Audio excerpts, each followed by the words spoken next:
Today I'm going to talk about how does a healthy twin flame look like, because I generally talk about that the twin flame runner and the twin flame chaser are insecure. They are just opposites, and the goal of their meeting is to come into a reunion and become secure within. So in this video, I'm going to explain what the secure or what the healthy twin flame actually means.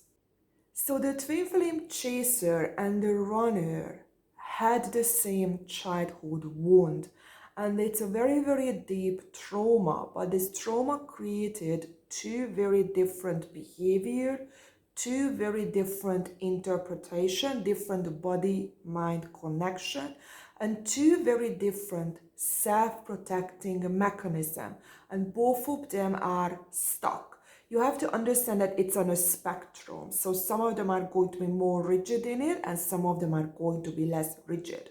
But the key difference here is that the chaser is going to be more connected to the body, more connected to the child self, less connected to the head or the adult self, and is the codependent who couldn't or cannot let the other person go. It doesn't matter how much the other person abuses. The chaser just wants to stay in the relationship. It's a little bit similar to the child who is abused by the parent but cannot go because a child is just not independent yet. And then we have the opposite of that, and that is going to be the twin flame runner, who is hyper independent. And they are more connected to the head, and the head has the impulse control.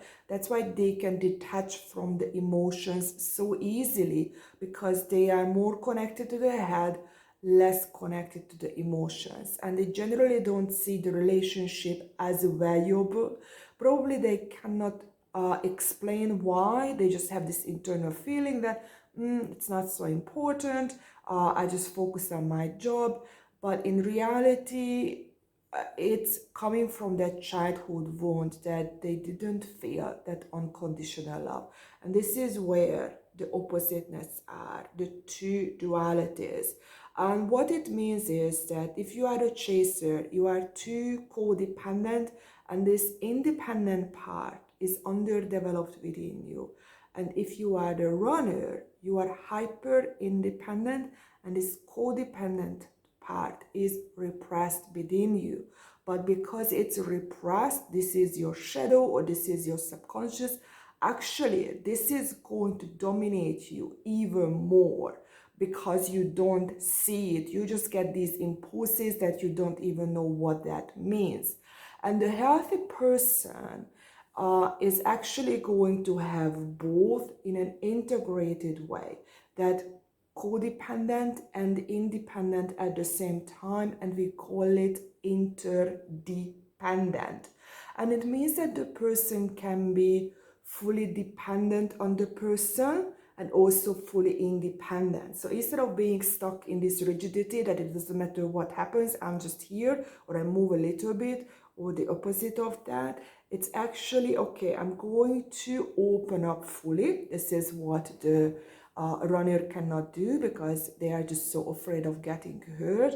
I'm going to open up. I'm going to allow my partner to get to know me. I'm going to be fully involved in the relationship. This is where the dependency come in, but the independent part come in, that you also check that if the relationship becomes toxic, if the relationship becomes abusive or it's just dying, you try to, of course, put some effort into it. But this effort is not this ongoing loop. There is actually the ability in you, which is coming from the head, that you stop yourself, that, okay, I have done everything possible.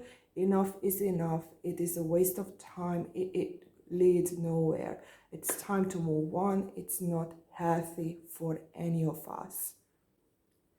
And this is where the secure attachment type is that they are able to be fully dependent on someone. They also allow the other person to depend on them, but they are able to detach. They are able to become independent again and restart the relationship with a completely new person. See you in my next video.